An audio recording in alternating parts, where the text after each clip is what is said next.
A simple farmer's daughter walks into a corporate boardroom full of arrogant billionaires who can't stop mocking her accent, her clothes, her background. But what they didn't know was she owned the land beneath their billion-dollar skyscraper. And when the CEO stood up, everything changed. Before starting the story, make sure to subscribe the channel so that you don't miss any update in future. They laughed the moment she walked in. Not politely, not behind her back. They laughed like she was the punchline of a joke they all knew. Her boots were caked with dried mud.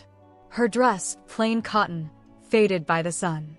Her hair tied back, the way farm girls do when they're chasing daylight.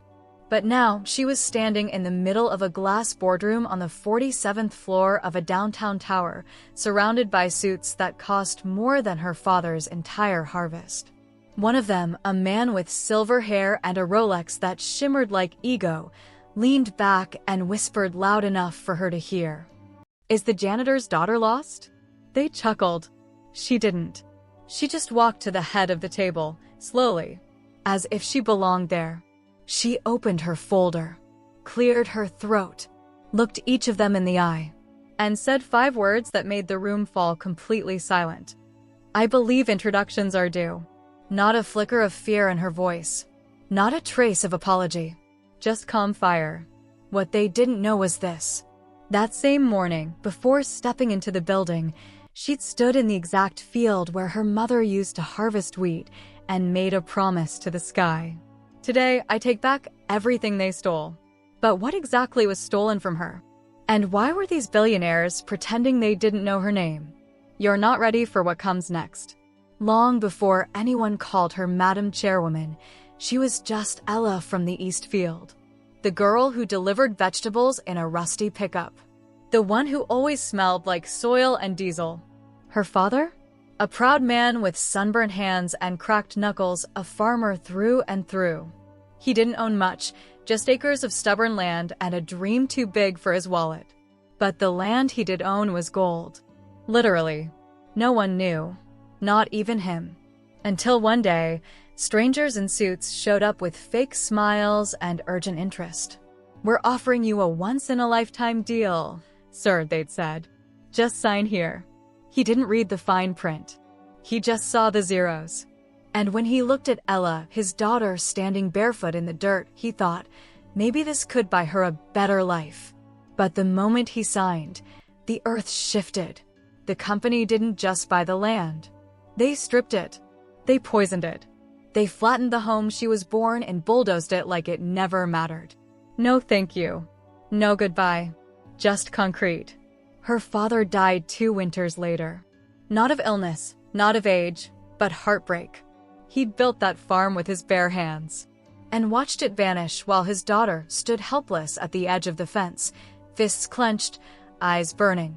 That company? The same one whose boardroom she stood in now. The same men who laughed when she walked in. Only this time, she wasn't barefoot. The day they took her land, she didn't cry. Not where they could see. She planted her grief like a seed and watered it with rage. While they toasted champagne in glass towers, Ella was in a library, devouring books on corporate law and land rights.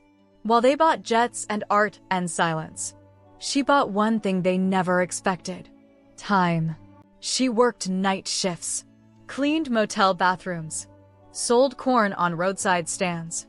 Every dollar went to one purpose: buying back pieces of herself, one silent signature at a time. She never used her real name. Shell companies. Silent partnerships. She became a ghost in their machine, watching from the shadows as their empire expanded on the foundation of her father's grave. Until one day, their empire needed bailing out. The market crashed. Investors pulled out. Desperation set in. And just like that, the board sent out a call. "We need new capital. New blood. New leadership." That's when she walked in. Not as a guest.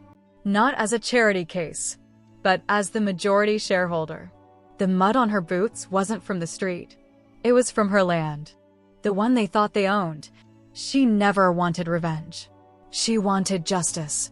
And now she was sitting at the very table that once laughed her father into a grave. Except this time, she was at the head. The room buzzed with nervous whispers. Silver-haired men exchanged uneasy glances, the air thick with disbelief. One of them, the loudest and proudest, cleared his throat. Who does this girl think she is?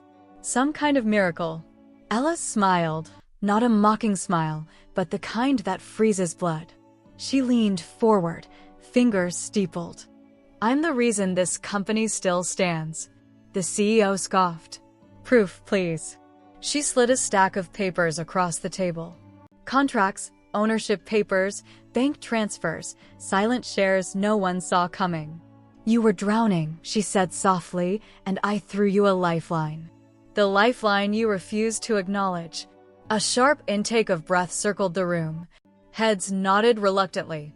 But then came the snake-tongued director, trying to sabotage. This is a hostile takeover. We won't let some farm girl run our empire. Ella's eyes burned. She wasn't just fighting for land anymore.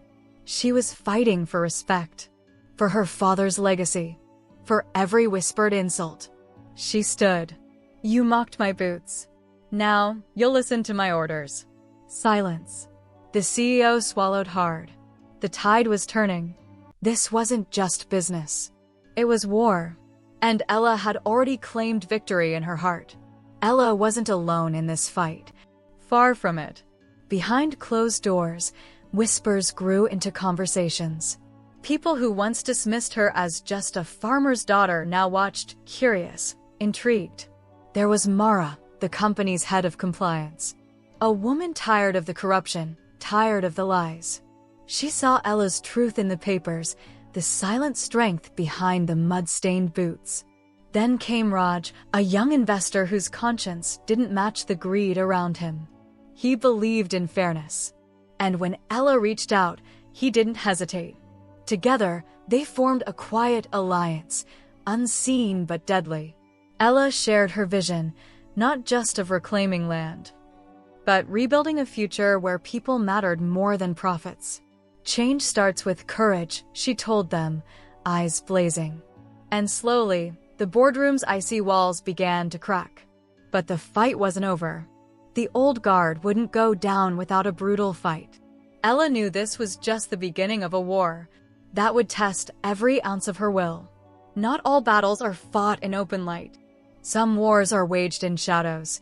Ella soon discovered the dark web beneath the polished suits. Hidden agendas, secret deals, and whispered betrayals. One night, in a quiet cafe, a former insider slipped her a USB. Files exposing bribery, illegal land grabs, and fake financial reports. The company wasn't just corrupt, it was rotten to its core. But exposing this truth meant risking everything. Trust was a rare currency, and betrayal lurked in every handshake. Ella felt the weight, not just of the fight ahead, but of the lives that would be shattered if the truth came out. Yet, she steeled herself. Because justice isn't free. It demands sacrifice. Her father's legacy wasn't just land or money. It was honesty, hard work, and standing tall against the storm. Ella whispered to herself, "This is bigger than me now. This is for everyone who ever got crushed." Ella knew timing was everything. One wrong move, and the empire could bury her. But she wasn't just fighting with papers, she was fighting with fire. At the next board meeting, she walked in like she owned the place. Because she did. Her calm voice cut through the room. I have evidence that some of you have been siphoning funds illegally while this company bled. Gasps filled the air. The CEO's face turned red. Some directors whispered frantic denials. Then, she dropped the bomb. The files from the USB, the proof. Screens lit up. Emails, transactions, secret accounts, undeniable. The boardroom, once full of confident faces, now looked like a cage of frightened birds. Ella's eyes never left theirs. You built this empire on lies. But I'm here to rebuild it on truth. The room fell silent. No one dared to interrupt. For the first time, the real war had begun. And Ella was leading the charge. The air turned electric with fury. The board members, once confident, now felt the walls closing in. The CEO slammed his fist on the table. "This is a smear campaign. Fabricated evidence," he roared. But Ella stayed calm, her voice steady like a storm about to break. "You can deny all you want, but the truth doesn't care about your lies." Whispers turned to shouts. Allegiances fractured. Some directors begged for mercy. Others plotted silent revenge. Ella's allies stood firm beside her, Mara's eyes blazing with defiance, Raja's steady hand on the conference table. But the battle was far from over. Late that night, threats arrived. Anonymous calls. Pressure to back down. But Ella's resolve? Unbreakable. "If they think fear will stop me, they don't know who I am." This war was hers to win, no matter the cost. Ella knew she couldn't fight this war alone, so she turned to the cracks inside the empire, the dissatisfied, the ignored, the powerless. She met with quiet rebels, board members who had grown tired of the old ways. Those who wanted change but feared speaking out. With every secret meeting, trust grew. Promises whispered in dimly lit rooms. "Together, we can take back control. Not just for us, but for the company's soul." Ella's vision sparked hope. Slowly, the silent rebellion gained momentum. But the CEO was no fool. He sensed the shift and tightened his grip, sending spies, watching every move. The stakes were higher than ever. Ella's heart pounded. This was no longer just a battle for power.